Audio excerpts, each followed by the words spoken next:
Welcome to my channel, Living Consciously. So in this segment, Conscious Conversation, today we are going to have a conversation with Harkirat Kaur. She is Dr. Harkirat Kaur. I think it's a very difficult name for me to pronounce. It's a very unique and a different name. So very warm welcome to you, Yeah, Harkirat. She's thank you also a so much. classical Hatha Yoga teacher, just like me. So why don't you start with the meaning of your name because it's so beautiful name. My name is Harkirat. Har means Hari and Kirat means Kirtan. So it is basically to sing the praises of God. And it is a Punjabi name and it has been taken from Guru Granth Sahib Ji. So this is basically what it means. Har Kirat. Hari ka Kirtan karna. I think Yeah. Kirtan, actually the Kirtan word is very, very famous in Maharashtra. Like, the people who sing the song of the devotees or something, like they called it as Kirtan. Kirtan is a very, I think it's a Maharashtrian word, I feel. It's Kirtan, or it may be a Kirtan Sanskrit is word. Hindi. Kirtan is a derivation of Sanskrit. It is used in all languages. Any of the Sanskrit languages will have. You see that in Hindi, you see that in Marathi, you see that in Punjabi, you see that in Gujarati. You also Mhm. see that in, if I'm not wrong, I'm not sure about Bengali. But yeah, in most of the Sanskrit derivative languages, Kirtan is a Yeah, very used word. Yep. yeah. So, why don't you start with your family background? Who all are there in your family and your educational background? So, okay. So basically, in my family, I have my mom, my dad, and my sister. And so they were working, they're retired now. My dad was in management, my mom was a teacher, and basically from engineering to management. And my sister is an IAS officer. And if you look at my extended family, most of them are into academics, they are doctors and engineers. And I think I broke the trend when I decided to do humanities instead. And but okay, I would still call it a lot into academics because I did get my PhD, and it is basically based on breaking stereotypical conditioning. And I've also released a book. It is called Feminism and Beyond. So it basically goes beyond the ism part of it, and it talks about um, how we need to get over the masculine nature. Yes, the masculine nature was needed once upon a time, but today in the world of technology, today we have in so much technological advancement, we don't really need a lot of physical strength. What we need is inclusive nature.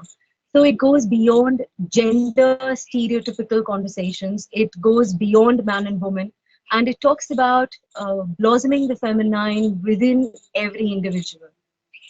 So it is more like the force of the feminine and the force of the masculine going hand in hand together, creating a beautiful plan. So this is basically what my book talks about. It goes beyond the understanding of what people think feminism is and how we can actually cultivate the feminine within us. It's a very beautiful concept, actually. It's very true. I always feel that, especially after coming from ashram, that uh, previously I used to feel like being like man-like is more to it. Maybe if I become like a man-like personality than a woman-like personality, because we find it modern or like this. But then when we retrospect and we see that every both has so different qualities and nobody has to change um, that, and you can still contribute and still be the part of the society and contribute. You don't have to become a man to do that. If you are a woman, you can the both has different qualities and should be maintained in that way, and you don't have need to be changed, and both is required in the world, the feminine qualities as well as the masculine And qualities. it is more about even the men. You can't really you can't really negate 50% of the population. It is more about getting them into the fold and letting the feminine flourish within them also. It is the feminine qualities. It is not about becoming a female. It is about inculcating feminine qualities within us.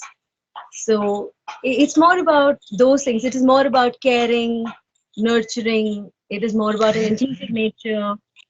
So it talks about these things. The book basically talks about these things. It says go beyond your physicality and let us, inculcate true qualities that are needed for the world to flourish. So when did you publish this book? So In which this book year? was actually this book was published last year on Mahashivratri. In fact, I Oh, was I was at the ashram. I had just finished my training. I was volunteering for Mahashivratri, and just at that time, we came to know, that the book is finally it is ready for publishing, and that is actually where I released it online. okay. Okay. Yes. I could, when I was checking your Facebook page, that Yes. time I've seen that, the book was published by so and so politician or something. You want to talk about it?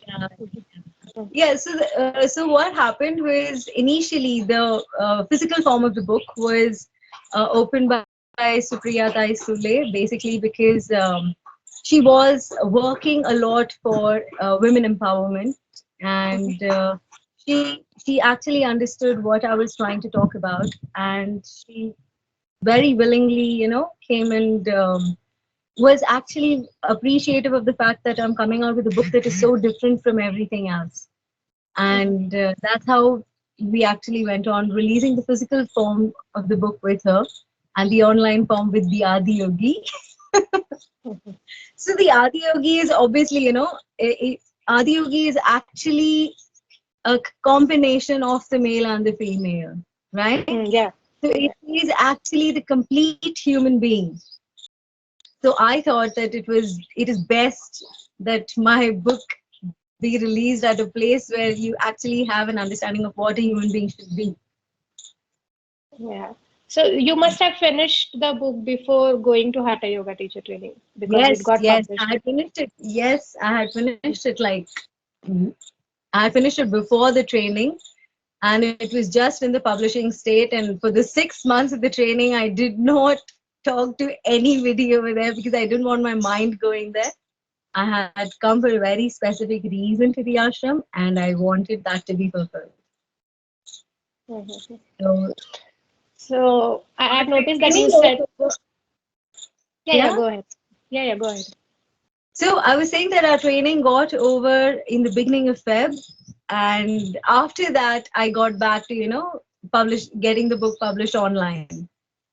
So that 1 month till Mahashivratri I was working on it because I wanted that day. So Mhm. yeah, our training was actually the COVID. You know, it Yeah. was during the midst of COVID, and we really it was a very different batch. I think we were the only batch that started so late. Everybody starts on Guru Purnami, like you guys also. You Yeah. all started on Guru Purnami. We started in September, and it went Yeah. on till Feb. It was the best time of my life.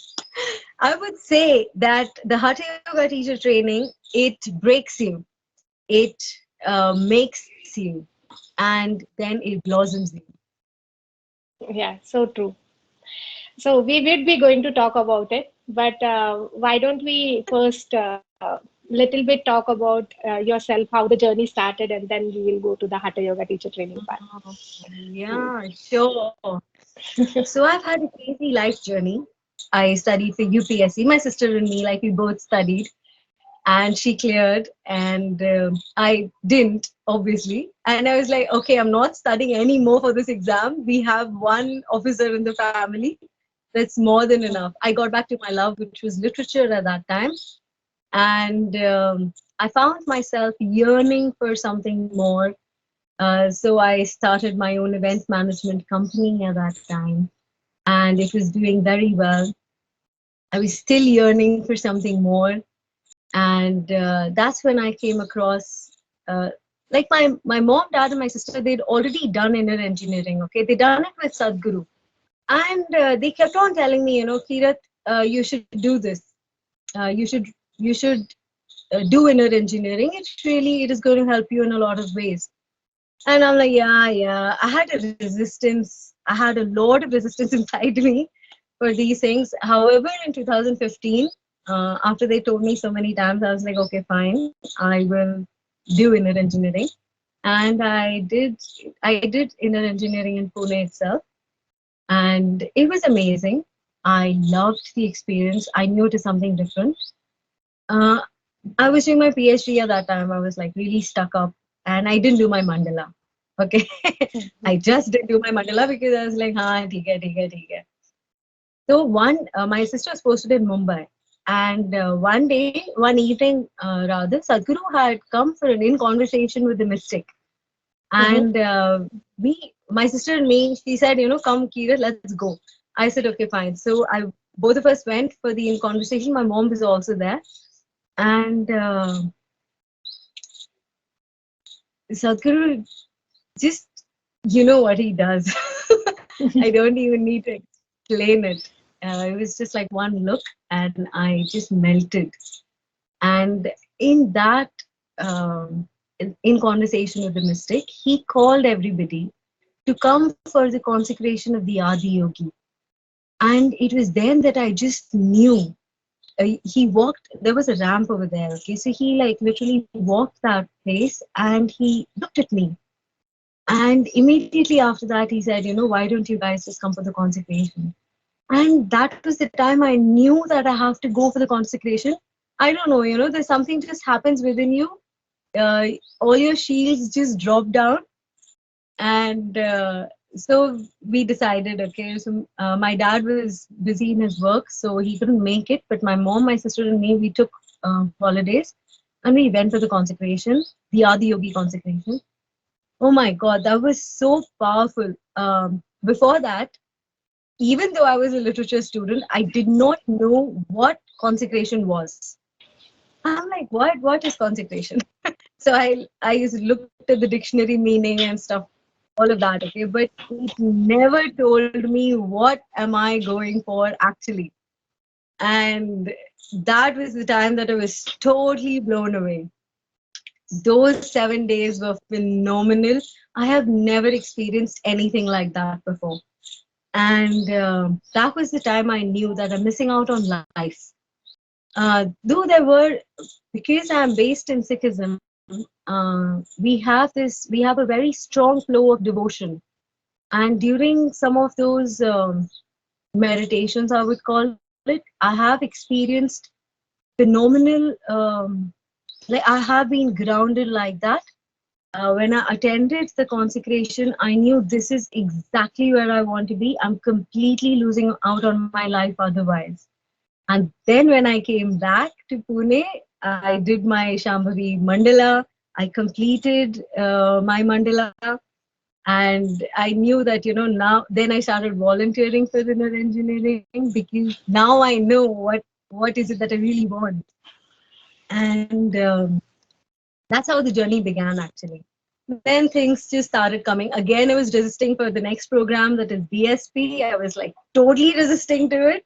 And that also just happened. Like it had to happen, so it happened. And after that, it was the complete flow. In fact, it was during this time that I was in the ashram, and I was there for a long period of time. I was there for around 8 months or so. And during this time, I saw a batch of Hatha Yoga teachers. I think it was the year 2017. 2017, yes. So the 2017 batch, uh, those guys had just come, okay, and they were normal people. So I saw their journey by and by, Obviously, you don't go into the Adi Yogi Alam during the time of the training. No one is allowed. So I'm just watching them, okay, like what happens? These guys are coming on the cycle, rushing here, rushing there. And by the time their training ended, every person had changed, like completely changed. And I'm like, what? 6 months? How is that even possible? I want that. And then I'm like, no, I'm still stuck with my PhD. It's not over. I can't do it now, this and that. 10 things were going on in my head. And I was obviously multitasking also at that time. I've been multitasking, I think, all through my life. And but once I got my degree, I realized that this degree was of no use. I don't know why I'm running behind it. And that's when I just decided. In fact, there was one of the Hatha Yoga teachers, Abhay. She was based in Pune. I had gone to learn Bhuta Shuddhi from her. And she was the one that actually told me, you don't be in two minds. If you want to do the training, you simply do it. Just say yes from within and you see how it starts manifesting. And in fact, during one of those, while at my stay in the ashram, I had also had the opportunity of being blessed by the master. And that was a completely different experience. And things just started working. I, Initially, I had a lot of resistance to everything. Slowly, the shields, they just started coming down, and you just start moving with the flow. And then you realize the flow has become a tsunami, and it simply cannot be stopped. So, basically, that's when I applied for my Hatha Yoga teacher training, and luckily, I got selected. And that's how my journey began. Then you just know. In fact, I actually thought of doing Hatha Yoga teacher training just for me because I want to change from within. But once you do it, you know that you have to give it to the world. Whoever comes, you simply have to offer it. You cannot stop yourself. It's So not you about said you that. anymore. So you said that in 2015 you did your inner engineering, right? In 2015. Yeah. So Yes. after that you attended that consecrations of Adiyogi. So that consecration Yes. is like the main 2017. 17, the main Adiyogi consecration before Yes. Mahashivratri. Yes.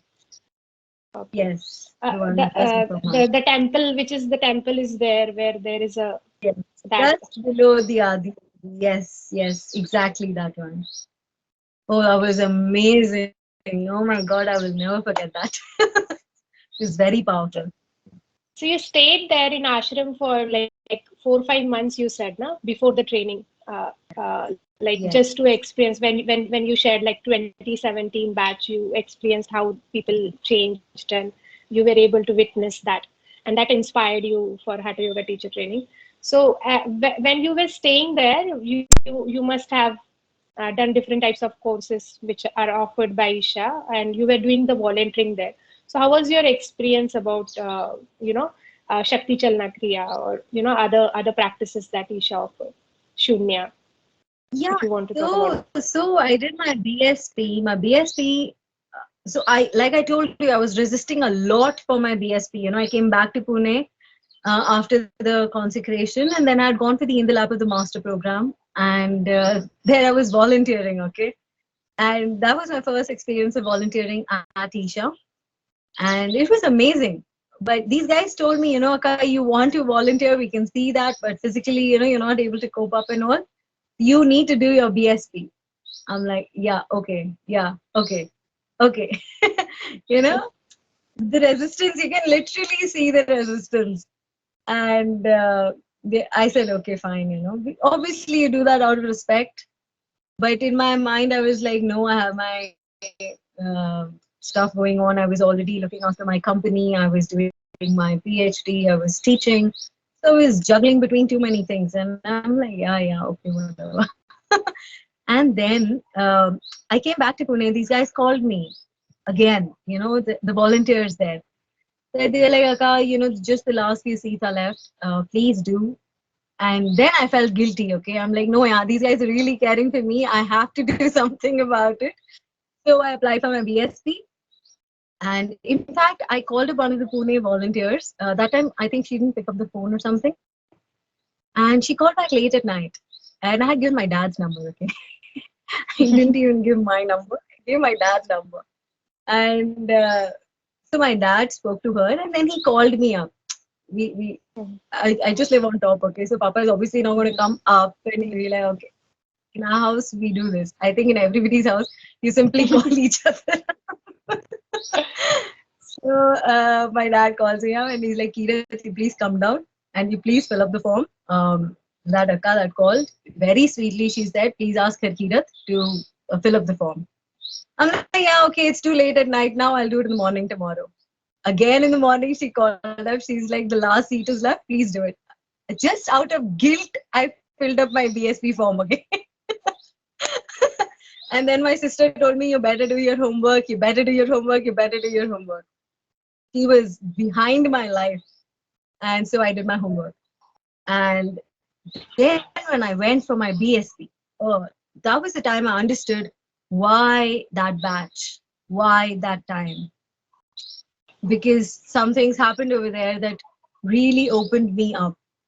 And that was the time I was so grateful that BSP happened. Obviously, we know clearly that I didn't do it, because I've been resisting all along. So then, then I went to the ashram. I stayed there, and I was in the HR, now the HP department. And like Sadhguru says, it's all about human possibilities. And then I did my Shakti Chalana Kriya, and that was a completely different experience. I don't have words to describe my experiences, and so I did the Shakti Chalana Kriya. After that, I also um, I did BSP volunteering, which was again phenomenal. And one is the BSP program in itself, okay, that itself breaks you like nobody's business. When you volunteer for such a program, it's a complete different experience. Very much like our teacher training program. So then I also did Devi Seva. It is a 21-day seva that you do, and that that I didn't initially. I never connected to Devi, and I used to be like, yeah, people used to have these images where you go to Devi with a lot of love, and she's just blasting you with her love, and I never understood those images. I'm like, मेरे साथ ऐसे नहीं होता है. These things don't really happen to me. What am I doing over here? But when I did Devi Seva, when I did my Devi Sadhana, that was the first year that I did my Devi Sadhana. And after that, after a month or two, I did my Devi Seva. And slowly, the connect started happening with Devi. And then I knew what these guys are talking about, when they share those images. That is the time I knew, oh, this is what they're talking about. And slowly that connection to that energy just became more and more powerful. And when you see Dhyanalinga, when you see Devi, not see, when you experience them, that's when you know that uh, you have come to a place which is beyond your understanding, beyond your logical understanding. When we say that logic is a crutch for the cripple, a burden for the swift of foot, and a greater burden still for the winged, it is that, you can use logic, it'll just take you to a certain place. After that, you have to leave your crutches behind. After that, you have to start running. After that, you have to start flying. So I think that is what has happened to me through my journey. Then we came to the silence program, and I was hell bent on doing it this time. All this while I was resisting everything that Sadhguru was offering, and then I was hell bent on doing it. I was like, no, this time I have to do my silence program. And so my sister, again, my sister, my mom, and me, we were all there together.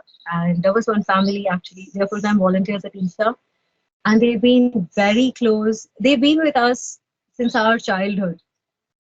So the Anna is my dad's friend. We are like family friends, and he was the one that actually introduced Isha to my parents and my sister and me. And so Akka was also there with us for the silence program. Obviously, we were, we don't we don't look at each other for those 7 days and all. It's a What very silence program, personal. Akka? What silence Uh, program? It's it's called Samyama, but you don't really use that word, right? So Okay. just for this, Samyama. we will call it the silence program. Yeah. So that is a very powerful program that is conducted by Satguru himself, and it blows you away. It simply blows you away. And then came the Hatha Yoga teacher training.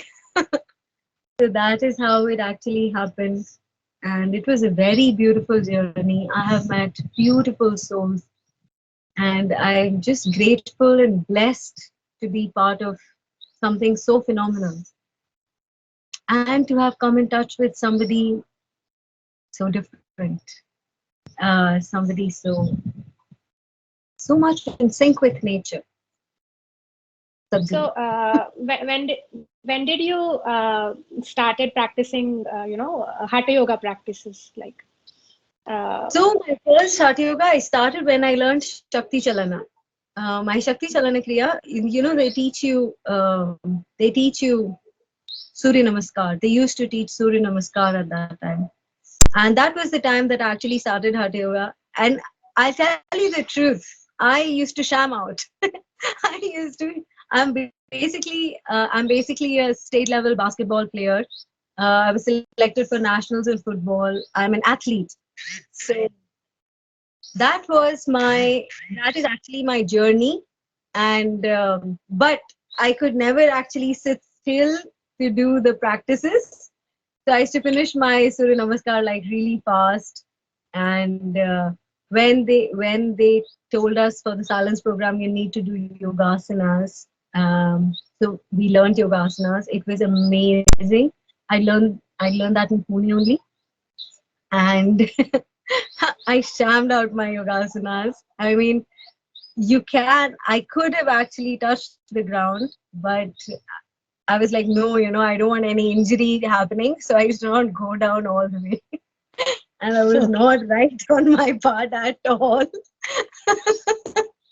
Now, when I look back, I'm like, I gave it my best. But I always thought I don't want any injury happening. So I'm not doing it. So I'll do it only this much. I'll go only this much. It was very funny. Now when I look back, uh, after the Hatha Yoga, in fact, during the Hatha Yoga teacher training, when my hand actually went down in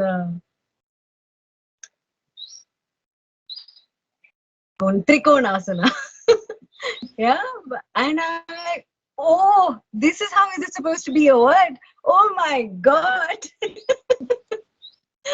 That's where I actually understood how the whole process is. So that is my so you journey in short. so you did all the practices before, because I think for Samyama you have to learn Surya Kriya as well, like Surya Kriya and Yogasanas. Uh, yes, I now that I'm doing these practices for so long, I don't even remember which are the practices that I did for my Samyama. I'm sure about Surya Namaskar. I'm sure about Yogasanas. I am not sure about Surya Kriya though. Surya Kriya, I think Surya Kriya and Angamardana, I think I learned at the ashram and the training program. In Yeah. Hatha Yoga teacher training. Yes. Yes. So Yes. when did you you applied the Hatha Yoga teacher training, as you mentioned, in 2020 batch. Jan. Yeah. Yes. Jan. So that time it was all dicey, because like now the world is divided into two parts, like post Corona and pre Corona. The world before the Corona and the world after the Corona, because it's been really, still we are still struggling in terms of that, the whole economy, everything. I think every businesses, every classes, every courses had been changed so much so as to Yeah. incorporate this. And we were like 2019 was the batch. Like we can say that it's a pre-corona Yes. batch. The before the corona happened, we passed out, and then your batch was the first batch, was post-corona. So I think the overall, this was the least number of people batch at that time. I think it's only 70 people were there, and all from India, right? They have not have no There participant were from like out. two, three. I think there were two, three. Not. I think there were two, three from outside, but I think they were already in India. Like they didn't have to Mhm. travel from outside to come to India. But yes, Mhm. there were. Okay, so it was basically so the whole process would have been really very different in terms of how the process started for you guys, the training and this thing. So what was going on your at that time? Because on March, I remember like which when it hits India, it's like it's March. I think 15th March was I remember because from that day I had stopped going to office and still I'm not Yeah. going to office. I'm working from home. So that was a 15th March was a date for me where all it's become started. So how did that the training process, how did that this year I have to do the Hatha Yoga teacher training, and how was Yeah. the process for you? So the point was, I had finished giving my PhD Viva, and I was done, and I had learned Bhuta Shuddhi, and I had this talk with Abhay Akka, and she inspired me actually that I really need to do this training, and that's when it just hit me that my time is right, and I was anyways, I was looking for something.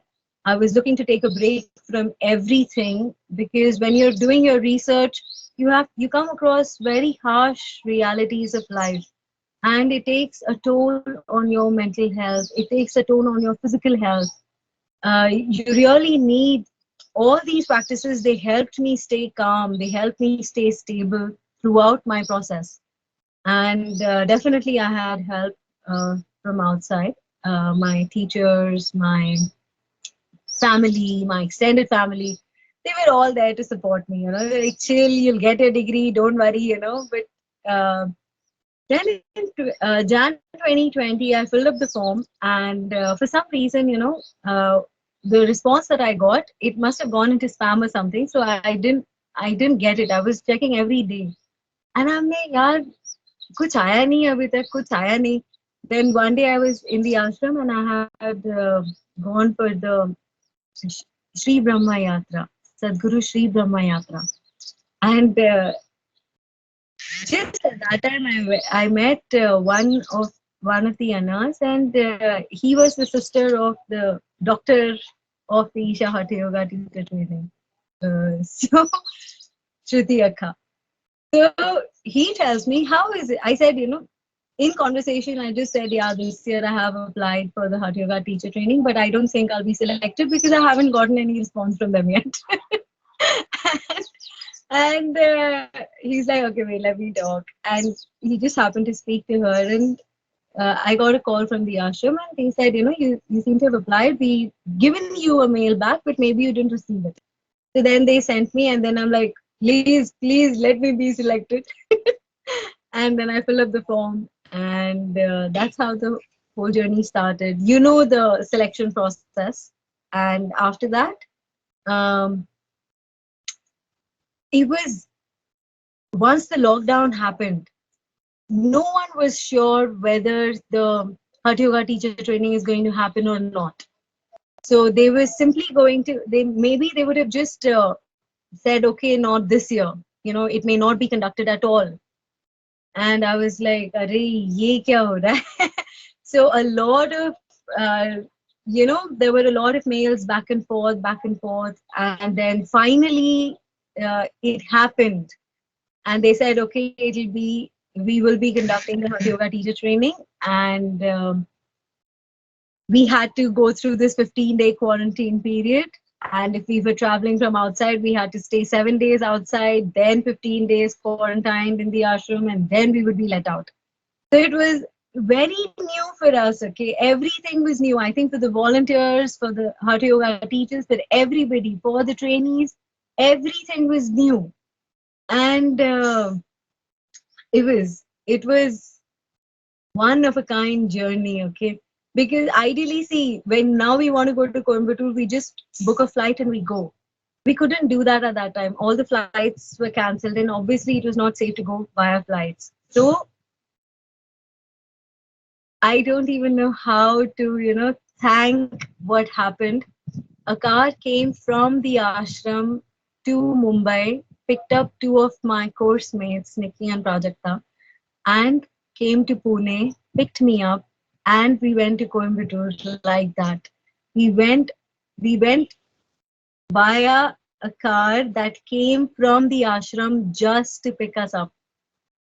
And I'm like, oh my God, this was very this filled me with a lot of gratitude, that okay, I want to go for this powerful program, and I don't know how to. I said eventually, if nothing happens, I'll just take my car and go. But that was also not feasible, right? Crossing states also required a lot of Permits and everything. Permits. yeah. So obviously, it was not feasible. I was just blown away when they said, that there will be a car that will come and pick you up from the ashram. Coimbatore से पुणे तक, कोयम्बटूर से मुंबई तक, मुंबई से Pune, and then from Pune back to Coimbatore. And then we waited at the Sarpavasal gate. They sanitized the whole thing. It was so new to us. Then they packed us in another car and they, took us to the Alayam cottages where we were quarantined for 15 days. And for me, my quarantine roommate was Ramita Akka. And she was a teacher, and I didn't know for a very long time that she was a teacher. And after 2-3 days, she's like, we were conversing with each other, and she said that, yeah, oh, I'm a teacher. I'm like, oh my God, I thought you were a participant, and I'm like, what an amazing person you are. And then, we had a very beautiful connection. And then we started with our training from day one. I'm like, what is this? What is this? And slowly, by the time, like 2 months pass, every day you're simply wondering, ye kya chal raha hai? Ye kya chal raha hai? By the time you actually understand what is happening, the training is over. So, So, and like, benefits. I think this training was little different. Like, whatever I heard, okay, I was very, very curious about this training as how it is happening because one is like, uh, it's very, very challenging itself. The training is very challenging itself. But in the Corona time, it was more challenging in terms of how they must have been conducting, how you guys must be sitting, and the whole isolation thing which needed 6 feet or something, and everything. That's why I think the number of participants were very less for this particular training, so as to manage that distance part and all other things which are there. And even for the food part also, I think. Usually we have like a cooked food and a uncooked food concept is there, but I think for this training it was only a cooked food in Cooked terms of, food. Yeah. because uncooked food would be not steamed or not this thing, so not be very sure about it. So I have heard from someone that it was for your training it was all cooked food. Was it true? Yes. So as it is, most of the time it is cooked food, unless it is bananas, which already have a peel to them or something. Because a lot of they had to take care of a lot of sanitization. Um, in fact, all the vegetables used to first come. The vegetables used to be quarantined before they were cooked, Yeah. just so that these were the measures that were taken so that nobody in the ashram gets affected by the COVID wave that was happening at that time. So yes, we did miss out on the raw food. Um, but I'll tell you something frankly, it doesn't matter. The Yeah. training is so powerful that obviously, yes, maybe definitely raw food is something that is needed when you're doing Hatha Yoga. But it's okay. We could always go to the store and get something for us or something like that. Though we were not allowed to go out of the ashram again because of the COVID measures being taken. But plus, we always had to wear our mask and keep, except when we were doing our practices where everybody was away from each other 6 feet or more. So while doing their practices. And anyways, you also know, that when we do these Hatha Yoga practices, you do not tend to catch infections very easily because your Ushna that is generated within the body is so high that any which ways you're taken care of. And plus the Adiyogi Alayam, the way it is consecrated, the way the space is itself is very powerful. But still, all these measures were taken, and it it was a very big thing to continue the program despite such a huge wave happening in the world. And it was an amazing experience. Even when we were walking, we had to keep distance from each other. We could not take double seat on cycles. That was not allowed. And we were living in Shivpadam. So from Adiyogi Alam to Shivpadam is like a long journey, right? But it was amazing. I had amazing friends there. And my roommate was a darling. And everybody else, actually, throughout the training, we've been through those 6 months, of the 5.5 months of the training are like, they create a very deep bond between the trainees, with the volunteers, with the teachers. There is a very strong bond that is created. And you see everybody, on that journey together, going through highs, going through lows. And it, it just, it changes you from within. As and as you're looking at them, you also see yourself changing. And that is something that you can't really put in words. That is something that has to be experienced. And then when you take the oath, you know, the last oath, oh my God, that is the most powerful thing after the training. You realize that you've been just given this power to give to the world. And that is the time that you feel so humbled that something that is coming through tradition, something that has come unscathed, is being given to you so that you can give it to the world, and so that it changes you as a person. That you do not, have. It's that glue. When Satguru talks about the glue man, it's like that the glue is completely dissolved. So automatically, whatever is stuck to it just falls off. It's something like that. So, during the training, what did you find the most exciting part of the training? Like so many parts are there of the training. So, what did you like the most, and what was very challenging for you as a person? Like, what did you find most challenging about the training? The most challenging part of the training, 8 hours of Hatha Yoga. So 8 hours of Hatha Yoga, and I'm like, oh my God, how am I going to cope up? Initially, when they told us, when they taught Angamardana, I said, I'm dead. I don't think I can do one more part of Angamardana again. I'm broken already. Then, anyways, we used to come back to the room and we used to literally bathe in Sanjeevani. And there was slowly this developed, Initially, I could do only max to max. After finishing the Surya Kriya, I could just do 3 Surya Shaktis. I said, no, I can't. I can't go beyond that. But I think by the end, I had already come to 21 in that span of time. And that was something that was phenomenal for me. Somebody that has been shamming out in her Hatha Yoga has actually reached that stage. So that was something phenomenal. That was one of the most challenging things, actually. And apart from the rigors of the training, getting up early in the morning, that was one thing. Another thing that was very, very difficult, getting up at 4 o'clock in the morning.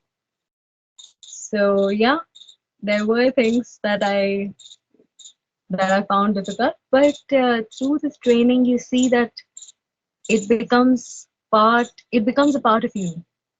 and then you realize that there couldn't have been anything better than this. It's very difficult to get up early in the morning at 4.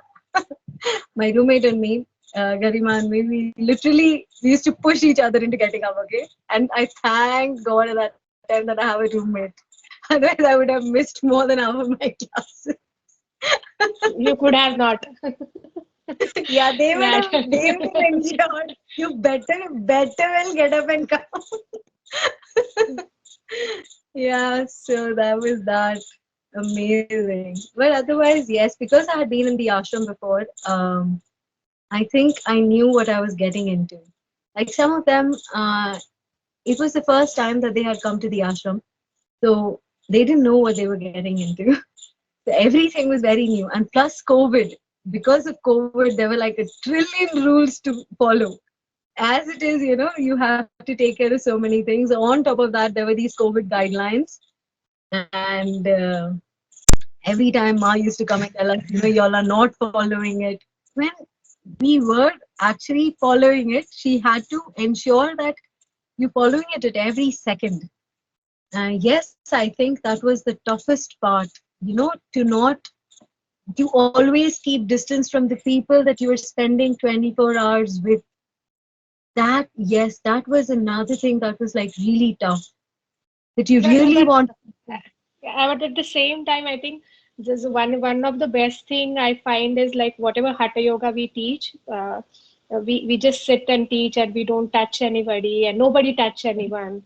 Anyways, in the Yes, training itself, like when we were also doing the training, nobody come very close to you or close. The touches personal you. space is always maintained. But this Always time it there, was and very that is at 6 feet. yeah, it's a 6 feet. That's true. But yeah, still like it's a very advantageable thing. I think people can find now, like the classical Hatha Yoga, because in this space we actually respect each other's space, and it's we say that the energy is there around us, and we don't want to touch that energy if somebody is practicing it. So we don't Yes, actually touch and do the things. And I think it's very, in the Corona era, I think it's the most important it's thing the which most, people. and very true, that we have to understand that when we are doing these practices, you are doing something within, you're doing something to go within. So definitely the space around shouldn't be, used by someone else. That has to Hmm. be your space. You are doing something, you're trying something, or you've already reached the perfect posture. It's fine, but that space has to be, the distance has to be maintained. So yes, these were some So, of these things that I loved about them. They were challenges for me, and it it helped me overcome all these challenges. There was this class called Science Celeste. They yeah. were my favorite classes, man. I used to simply, after those classes, I could sit with my eyes closed and just be there for a very long period of time. Those classes, apart from all the practices, these classes helped shape my understanding of whatever I am doing and what is my place in this universe. I'm just a speck in the speck of the universe. So that was amazing. There were everything over there was, it was very different. It Every second was for your transformation. Every second was literally devoted by the volunteers, by the teachers, for the benefit of the trainees. Every second, from the time you wake up to the time you go to sleep, every second is just for you to be there. Now, 6 months of that, it's, if it won't change you, I don't know what can. So, what if you want to talk about some, the Hatha Yoga teachers that are there, which teaches us, want to say something about them? What would you like to say? Hey, all of them are darlings, yeah. Initially, I was like very scared of them all, okay?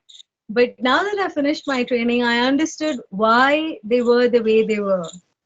And now they are like,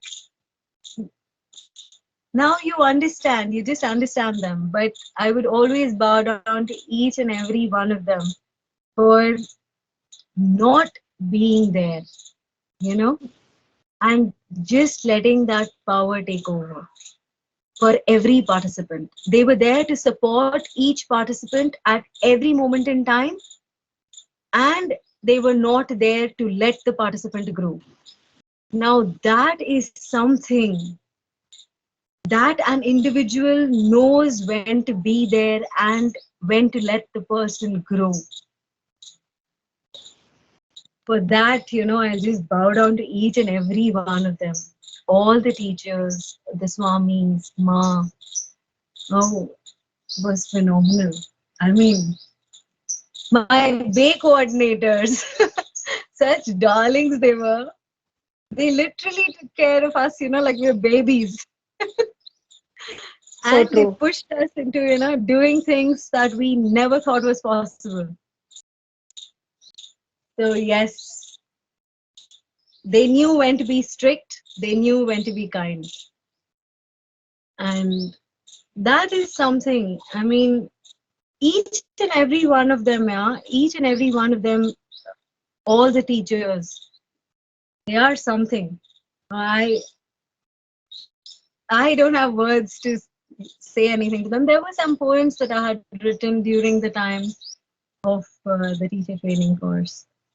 I know you have, I've seen on your Facebook page that you have read some, you have written some poems, and you just mentioned that I wrote poem during the training. So would you like to, for our audience, could you read one of your poem if you have? Yeah, sure, definitely. The poem that I will read out, it's actually called the Hatha Yoga Teacher Training. It talks a little about the program, but it's a very long poem, so I won't read out all the stanzas. Maybe I'll just read out the first and the last stanza. All right, so it goes like this. It's called the Hatha Yoga Teacher Training. The Hatha Yoga Teacher Training, Sadguru's grace as this offering, intense, intoxicating, and transforming. Something simply so amazing. Hatha Yoga with its million aspects, imbibing them in the time of a speck, shuffling sessions like cards on a deck. It takes grit and grace to pass the test. A journey of magical dimensions, a chance to experience immense transformation, delve into the world of yoga or union. Cause yoga se hi hoga. Let's lift the veils of delusion, see the world with a clearer vision. Never has there been an offering so powerful, brimming with grace and indeed blissful. Offer the world this opportunity and facilitate others to receive this magical possibility. Very nice. I think it's beautiful. Very Thank you. beautifully written, I think. I would love to read, read all the stanzas. So if you could share. Definitely. Definitely, I'll share them with you. So, but you were also very lucky, batch, because I think that time Sadhguru was in ashram only, right? When your Hatha Yoga teacher training was there, because that was the longest time he was in the ashram. Yeah, so we did get to meet Sadhguru 2, 3 times. We did get to attend the satsangs. Yes, we did definitely, but because of the COVID situation, it was not that free. How the ashram was before, it wasn't like that. There were a lot of rules and everybody maintaining distance. So Sadhguru did come, definitely so. His presence is enough. But yeah, these were the times that we did meet Sadhguru. He used to just come, say hello, and go sometimes. So it was very nice. Yes. I think in our batch when 2019, he was the most busy. I think he's busy all the time. It's not like that, but yeah. Yeah. But just in the Corona situation, he was like in the ashram for such a long time. When we were there, he was doing, Kaveri calling was going on, and we even went to rally, and he was on that bike thing to Yes. cover the Yes. Kaveri Yes. part. So we even All went over to India. no, that particular part, I think he was on the bike ride, not all over Acha, India. oh, Karnataka. Yes, Yeah. yes, yes. So at that time, we even went when he was ending his journey in there. So we even the whole Hatha Yoga, we went there. We were 160 students. Then there were more, definitely people there, but we got little less chance to have a conversation with Sadhguru in that sense. But your batch was the lucky one that at least got like more chance to uh, have Well, an you know, interaction with Sadhguru. I think it was an equal amount of time. I think, actually, I don't know what to say. I just know that the whole program is designed by him. Every second of it is designed by Yeah, yeah, him. definitely. You Mhm. can automatically actually feel that. His presence. It, Yeah. yeah. So it's totally, it's very different.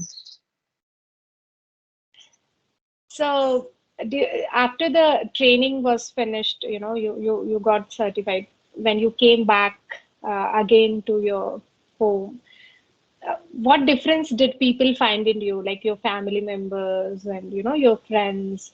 Could they can drastically say you like you have changed a lot, or do you yourself feel that you have been a changed person now? What do you feel like changed in you? Definitely, definitely. There is no denying that fact that the moment I came home, uh, I used to, earlier I was always up to something, okay? I'm doing this or I'm doing that or something or the other is always happening around me. Now I sit, like where I'm sitting right now on my swing, I came back and I should just be sitting over here very quietly, not, you know, if someone comes and talks to me, I'm very willing, I'm being very nice and all that. But otherwise, there were times when I'm just sitting. So these people come and tell me, Kirat, you've changed so much. And I'm doing this very naturally. It's not that, it's not that I'm doing it because I have to now that I'm a Hatha Yoga teacher and all that. No, no, no. There are still crazy parts in me. But I'm just sitting over here. And that was one major change that I noticed in myself, that I had actually become still from within. And whenever action is needed, I am there and with all my gusto, that something that wasn't there before. So this is one of the major changes. And also, I become very receptive and perceptive to life. I could minutely see the changes around me, something that I had actually ignored all my life and taken for granted, like these trees, like my pet.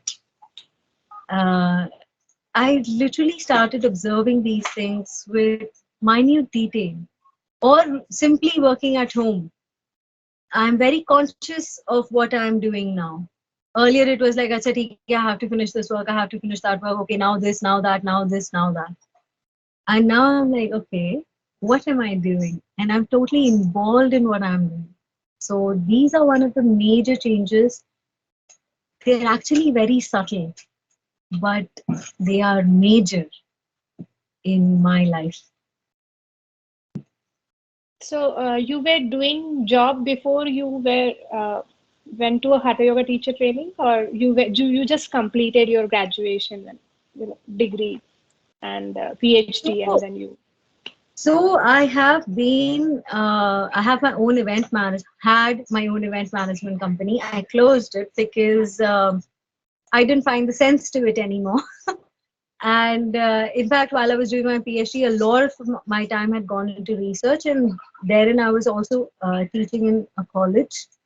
And then once all this was done, I left everything. I said, I don't want to do anything, I need a break.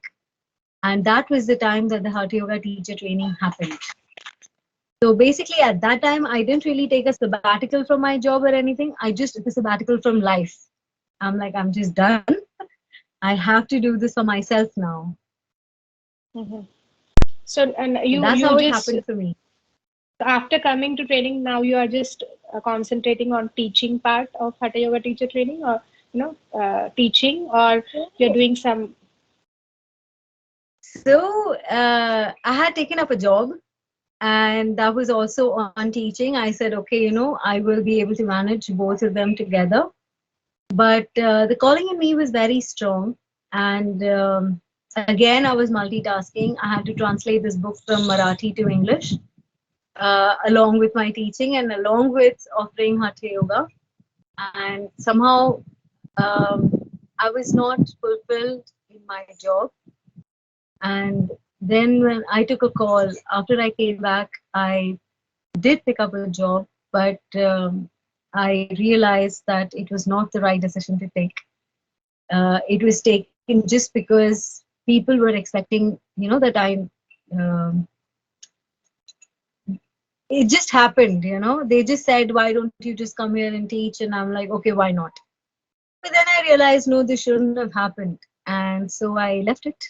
And now I'm offering Hatha Yoga to the world. Whoever comes to me gets to learn something. It's more like that. Apart from, obviously, I'm publishing my book, and the translation, it's not my book. It is a translation from Marathi to English. Some another person's book or your book? Yeah, it is one of my very very beautiful teachers where I was teaching in one of the colleges, T.Y. Patil. She has written a book on Bharatiya Vigyan Kanya. Okay. So we've been translating that to English, Indian Daughters of Science. So let's see. It'll be released soon. Let's see how. Let's see when. I don't know. Mhm. So right now you have started taking online and offline classes. So if people have to get in touch with you to take a class, how can they do that? So I am there on Instagram as Dr. Harkirat Kaur, and I am there on Facebook as Harkirat Kaur, and I also have a page. Though they do not really talk about Hatha Yoga right now, but because it is a practice that can be imparted in person, we have this understanding within our Pune group that whoever gets an inquiry, plus we have our own teacher WhatsApp groups, that whoever gets an inquiry based on particular regions in Pune, we will get them in contact with the Hatha Yoga teacher nearest to them. So right now, that is how we are functioning. Personally, me too, I am functioning like that. That whenever there is an inquiry for places like Viman Nagar, Kharadi, Logaon, Badgaon Sheri, um, Wagholi, etc., Magarpata, anywhere near this area, the Hatha Yoga teachers simply connect them to me. Or if the inquiry has come from the volunteers group, then automatically it gets connected to me. And that's how we that's how we offer uh, the Hatha Yoga to our participants. Otherwise, I'm also there on Instagram. I'm also there on Facebook. It's Dr. Harkirat Kaur and Harkirat Kaur respectively. Okay.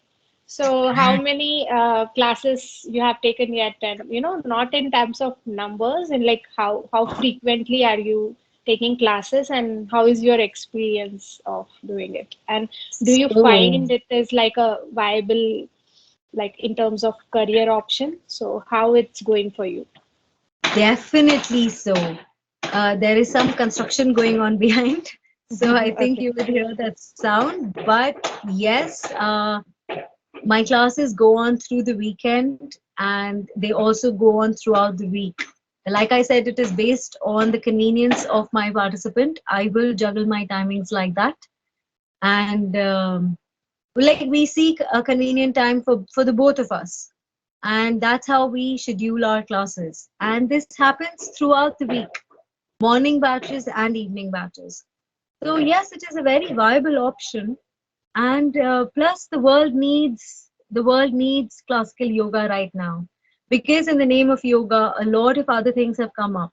Hot yoga, I don't know, goat yoga, I don't know, all these very varied forms of yoga have come that are nowhere near what classical Hatha Yoga actually offers. And even in the situation today, like COVID, you do understand that these things are very important in your life. You have to keep your physical body stable, and mentally, you need to be in sync with whatever you are doing. And yoga does that. So, yes, this is how we basically function, through the Pune group, through the West Zone group, and through the volunteers. That's how, and it is a very viable option. How is your experience of Very teaching? fulfilling. It is Uh, very fulfilling. The class itself, I started with my first class was basically an Upper Yoga class for my family and friends. And that class was just the Upper Yoga class was so powerful. My brother, who's a neurosurgeon, he attended that class, my cousin brother.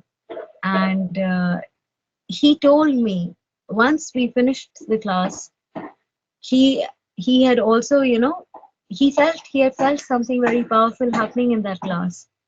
And after class, he came and told me, Kirat, what was that? And I said, that was Sadguru for you. So that's how powerful the classes are, not just for the participant, but for me too, because I can also feel it. Thank you so much for sharing your this wonderful journey and accepting. I think you are a very wonderful person, and you're doing so much. You write poems, have written book, you've done your PhD. Uh, Now you're a classical Hatha Yoga teacher, and a very long way to go. It was very wonderful to talk to you and to understand your journey with Isha and with Sadhguru. But before we end, if we want to talk about something about Sadhguru as how he, uh, what he is for you, would you like to say something about that? Yes. But even before that, I would like to thank you for actually me. I think the first time we met was, we are in Pune, and I just, you were the ones that actually sent some participants to me. Yeah, And thank you so much for that. And thank you for connecting to me. It was amazing meeting you. And it's beautiful knowing you too. That you were in the 2019 batch, that you've gone through such rigors in the training. Somehow, I always feel like bowing down to all of you. everyone. Yeah. Yes. And Sadhguru is my guru. He, so I don't really know how to express my gratitude to him. Any words that I say, they fall short of what I want to actually say. And every time I am in his presence, it it just melts me. There are many times when he is not physically present, and you still know that there is a phenomenal power that is still working. And uh, I can just bow down. That I'm very sorry. I understand that I'm a person that should have a lot of words, but this is where I lose my words. I cannot really say anything except this. Thank you so much for doing this. Namaskaram. Namaskaram.